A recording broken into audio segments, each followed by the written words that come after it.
He's a comedian. He's a podcaster. He's blowing up. He's gotten very popular. Just did many shows in Baltimore with thousands of people. He's got a new Netflix special, Fat Rascal. It is December 5th when it premieres. And also he's going to be playing Florida this week, tonight, Hard Rock Live in Orlando, Tampa tomorrow night, and Broward Center for Performing Arts in Fort Lauderdale this Saturday. Stavros Halkias with us. Thank you for being here, Stav. Thanks for having me. You're the craziest national voice that I associate with the Ravens. I don't. There is that white guy that's in his attic that just breaks every time that they lose. Yeah, and it goes that viral. guy's awesome. Yeah, I love that guy. That guy really is. That's what you want to know about white Baltimore. That's it right there. That's what it feels like.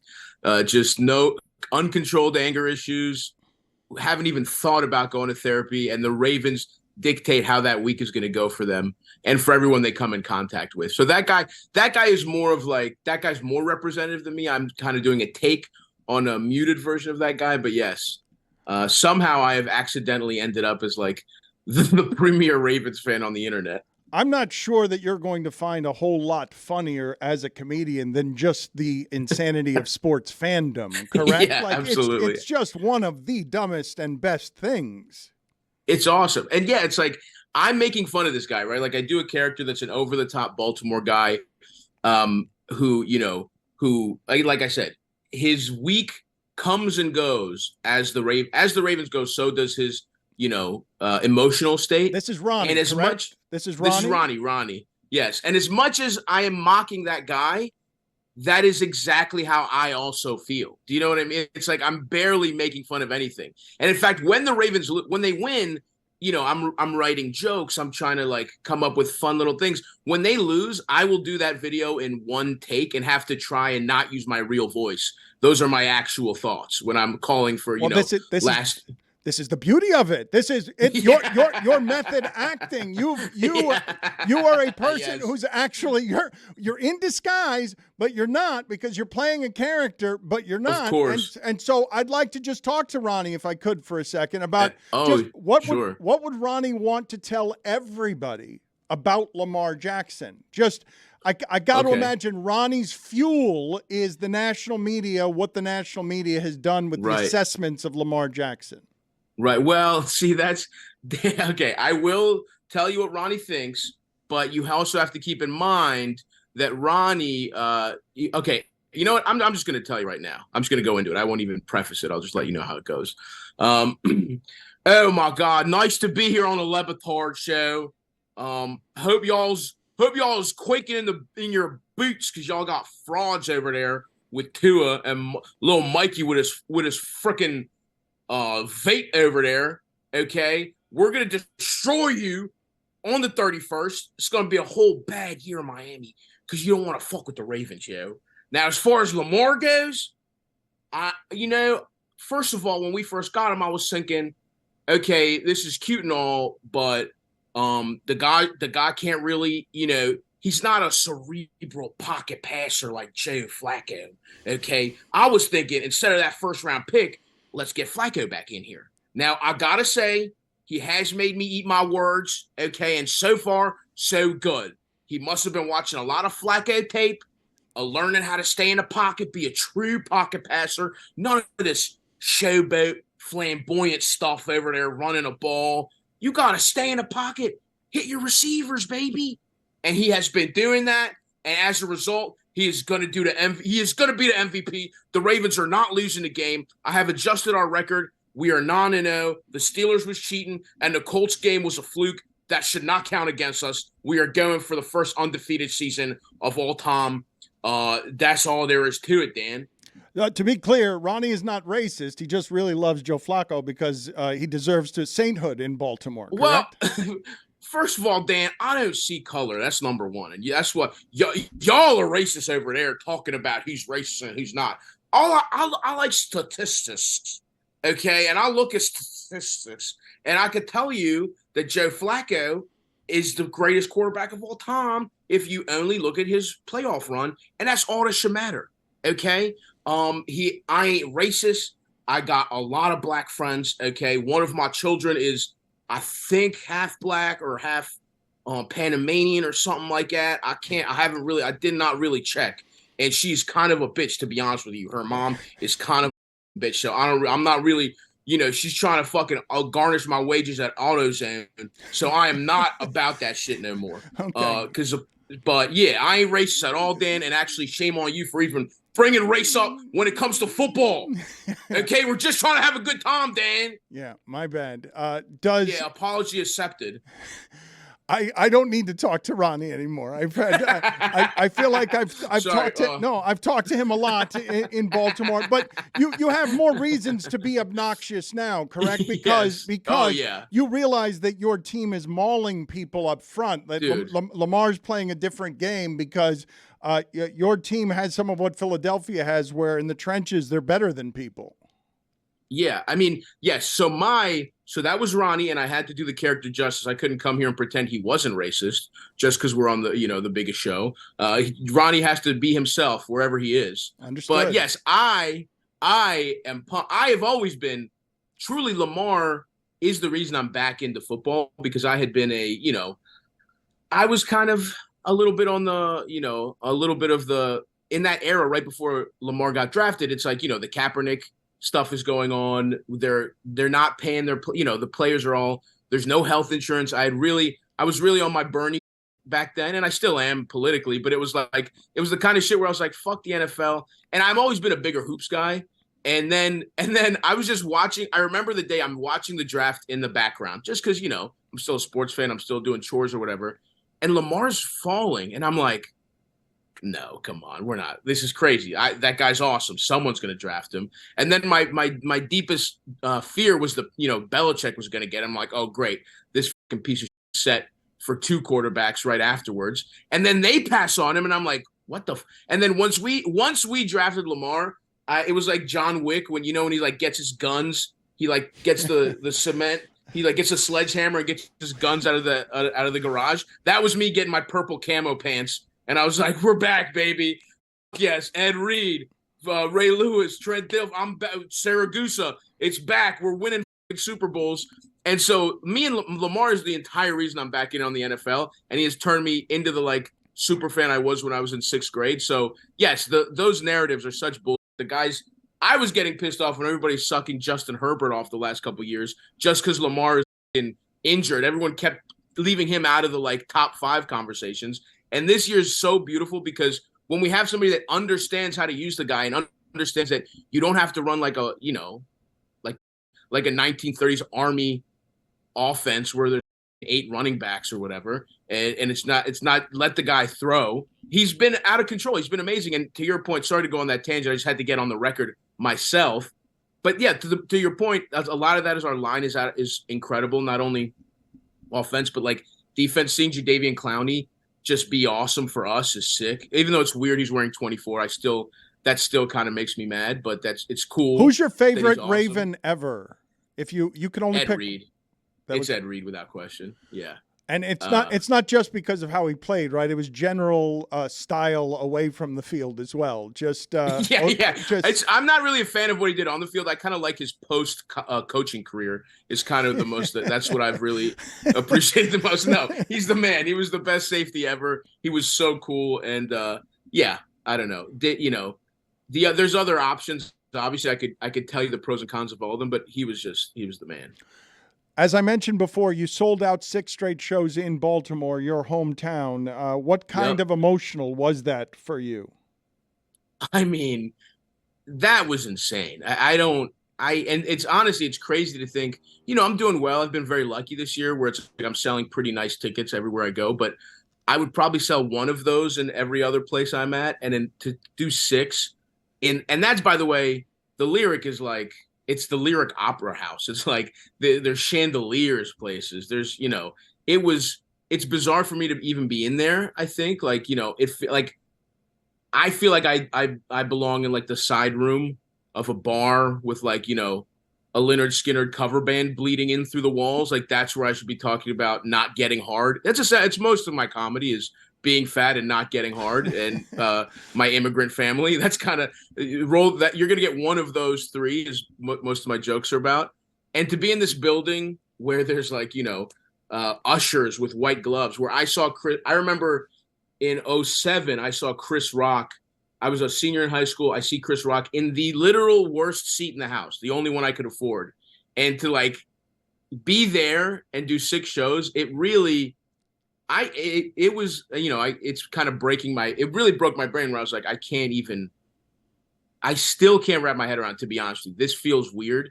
And I still feel like any day now, the theater tour is going to end. Someone's going to be like, this has been a very long practical joke. Back to comedy clubs you go is really what it feels like it's going to be like at any day. But Baltimore was so special to be there. And, and in true Baltimore fashion, it's the best. It's the highlight of my career. And then I got coronavirus from someone in Baltimore right then and there. So it was like I went from the best I've ever felt in my life to like, oh, nice. I've endangered my grandmother's life. My success is also, she's good. Everyone's fine. But I was sick as shit for like a whole week. I had to cancel a bunch of other shows. I lost a lot of other money. So that's another nice metaphor for Baltimore. Even when it gets you high, it's going to take a little something from you. You're not getting away scot-free either way. It took a dark turn there. For those who don't know, those are thousands of people that you got over 6 shows. You knew that was going to happen? You felt like your popularity could carry that? I did not feel that at all. I mean, it was crazy. I thought I could get, it's my hometown. I thought I could get 20, I could maybe 2,500, which would be huge, right? But we put the tickets up for sale, and Ticketmaster it sold out so fast. The Ticketmaster was like, we think someone is hacking our system. This isn't possible. And it was like, first of all, it's nice to know how much, even my agents were like, oh yeah, that sounds right. It's nice to know nobody had any, even I didn't. I was like, yeah, that's right. Nobody on my team believed I could do it. And then it turned out after a little investigating, somehow, honestly, we laugh, but probably thanks to Ronnie, I was able to do, I sold 14,000 tickets in my hometown. It's the craziest moment of my life. And it's something that is the first time I felt like truly accomplished in my career. Ronnie will be performing tonight, Hard Rock Live in Orlando. I'm assuming he travels with you, right? He's in all the acts, or is he just in the, he's in the Baltimore acts only? Ronnie's not allowed to leave Maryland. He's got a couple open warrants, he's got a couple parole things going on. He can't risk interstate travel. Okay, my bad then. It'll only be Stav that is not getting hard is everywhere. Yeah. Yes. Yeah. That's the Venn diagram of me and Ronnie. We both share that. Tampa tomorrow night, Broward Center for Performing Arts in Fort Lauderdale this Saturday. The Fat Rascal Tour, you go to stavvy.biz, B-I-Z, for tour dates, STAVVY.biz for tour dates, and also listen and subscribe to his podcast, Stavvy's World. Thank you, sir. Good talking to you. Thank you, guys. I really appreciate you having me on. I pride myself on being, or trying to be, authentic, transparent, vulnerable. A man of faith. Amen.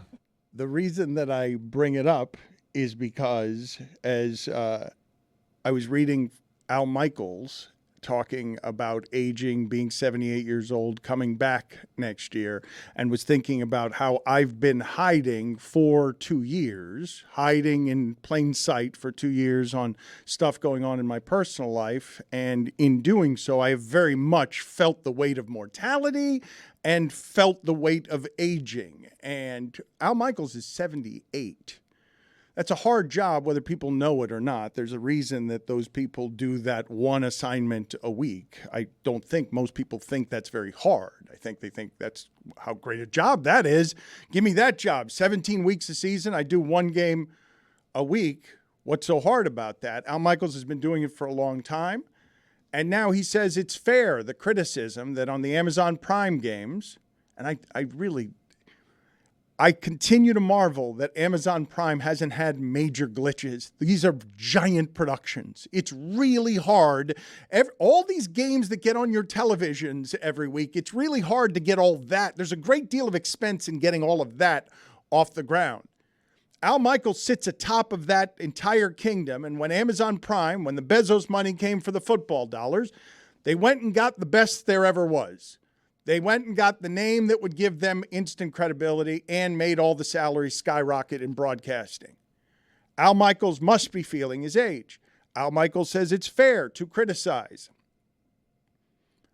that he doesn't sound enthusiastic for the games on Thursday night. But how the hell can he feel enthusiastic for what's going to be on your television or not on your television if you're just streaming on your devices about what's going on tonight? Who wants to watch a Chicago Bears game at this point?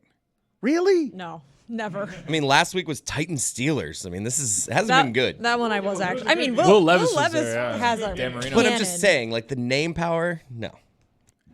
I think that was a bad example. You think Titans Steelers is a great game? No, it wasn't a great game, but we got to see Will Levis beat Dan Marino for 3 seconds.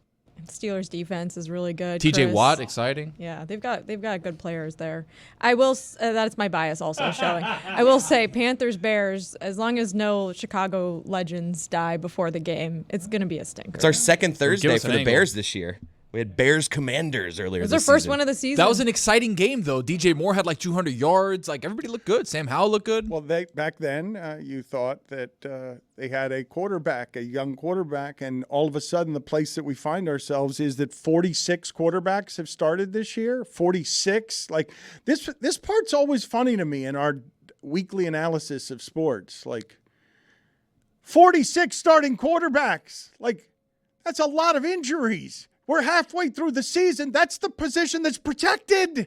That's the position that all the rules protect that position. In fact, many of you are complaining about flag football, and maybe that's what Al Michaels longs for up there. This is boring. Give me my tackle football when Ronnie Lott would cut off a finger and everyone would celebrate him because he got his ass back on the field. What he's watching is a diluted version meant to protect the quarterback who can't be protected because the Vikings are on their third string quarterback, and it gets them to 4-4. Congratulations. My favorite take when it comes to the Thursday Night Football, which has been going, how long has Thursday Night Football been going on? We're going on like close to 15 years. That Thursday Night Football has been a thing. I feel like my whole life there's been Thursday Night Football. I don't remember You're a also time very before young. it. You're That's also very true. young. I'm 16. Yeah, but what do you want them to do? They have to, because it's a competitive advantage. Everybody has to show up for at least one Thursday night.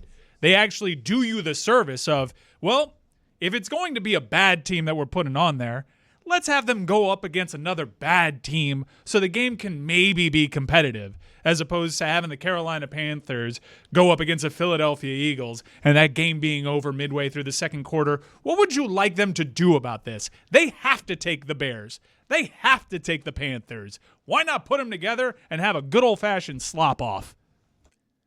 Al Michaels Hey, yo. can't have enthusiasm for that at this point in his career. I mean, I understand isolating this game. Sure. I'll meet you there. I'll meet you there. But he was also bad during the Chargers-Jags great playoff joke, Mike. game. Thank you. Next week is the test. Bengals at Ravens. That's a great game. That's a good Let's game. all tune in, and then we can decide. I think part of the criticism was when he was put on NBC's playoff coverage, where there was a pretty great comeback with a young, exciting quarterback and exciting circumstances surrounding that Chargers-Jags game. He was there paired with Tony Dungy, and they weren't excited about that either. So he's actually given voice. Say your criticism's valid. He's 78 years old. Of course he's coming back next year. The guy's in year 3 of a 3-year contract that pays him $33 million. And that might be the last we see of Al Michaels calling NFL football. It's been a great career. He's a legend. The game's on Amazon. Give him a goddamn break. I don't think he likes Herbie. I'm going to say it. I don't think he likes Herbie. I think he misses Chris Collinsworth. Wow. Those are two different things, though. He can miss Chris Collinsworth and like Herbie. You're accusing – put it on the poll, please, Juju, at LeBatard Show. Does Al Michaels dislike Herbie? Is this more taking his frustrations for not having Collinsworth out on Herbie, or is this he doesn't like Herbie's personality? He doesn't see Herbie as an NFL guy. He sees Herbie as a college guy, and he's like, you're coming over here to the NFL side. You don't belong there's here. an You're not our elitism. guy here. Right. We are NFL people. You're a college football guy. Don't come over here and think that you know, like Brian Burns or like somebody who's in the cut right now. Don't do that. I What actually just kind of like happened this there? take. What just happened? I was trying to think of Frankie Louvu, which is like another defender for the Panthers, and then Brian Burns came up. Wouldn't you think that Herbie knows more about Brian Burns? I would say so. I think maybe Al Michaels is just like a big Green New Deal guy, and he's like, this guy's taking his private jet from NFL games to college game day to college games, and he doesn't stand for it. I don't think people He cares a lot. I don't think people understand just how much Herb Street is working right now. He tweets every week like a little graphic of like his plane traveling across the country. It is a bit startling, is it not, that we can't find a second person to do that job, that Herb Street has to do both of them, that in a worldwide, in a global pool of applicants, and I'm not saying that Herbie would be considered evidently so good at this as to be totally vital, more vital than our environment, by flying private back and forth. Remember the Akeem Talib show? Oh, God, not that was again. great. That worked out. Put it on the poll, please, at LeBatard Show. Is Herbie more important than our environment? I'm just asking. This wasn't even about whether we need another black broadcaster in there. I'm saying just someone who's not Herbie. We don't have another person who's just not Herbie? Herbie's not the issue with it. The issue with Thursday Night Football is the same issue that it's always been. Is the games aren't great. Why are you taking issue with any of what I'm saying? I'm simply wondering why it is that two of the most coveted jobs in the world in sports go to the same person. Is it because he's that excellent and popular? Yeah. Yes. Don't worry, it'll be Jason Kelsey whenever he retires. What about Jason Garrett? Jason Garrett on TV is electric, by the way. What? I watch him and I'm like, dude, this guy gets it. Dan, the When history, he turns and he's like, it's so good. the history of television is littered with one white guy that's straight hogging all the jobs, dating back to Ryan Seacrest and Dick Clark. Yeah. We like them. They're safe. What did you just do, Tony? I smiled into the camera. So, like, let's say Tony Dungy's talking and Jason Garrett's looking at him. All of a sudden, Hold on. Let me make sure that everyone in our control room is right on you, because what you just did is the mastery of the mannequin that is Jason Garrett. What you're telling me is you're watching Jason Garrett just for his performative lovemaking to the camera. Yes. Because what he says is nothing. He says nothing. I have never heard him say anything. No, but he's got a smile that sparkles when he turns to the camera and makes love to it. So here's the thing. I'm gonna do a play-by-play here for the studio team. So let's say Chris is Tony Dungy. He's talking, we're talking, and then they go to a one shot on him, and then they go like this. Jason Garrett swings over to the other camera that's looking at him and goes this. And just stays there looking at the camera. Tony's still talking. He's there like never breaks eye contact with the camera. Just smile TV or smile magician. contact. No, Right. but doesn't break smile contact either. Keeps the teeth, those cowboy teeth glistening.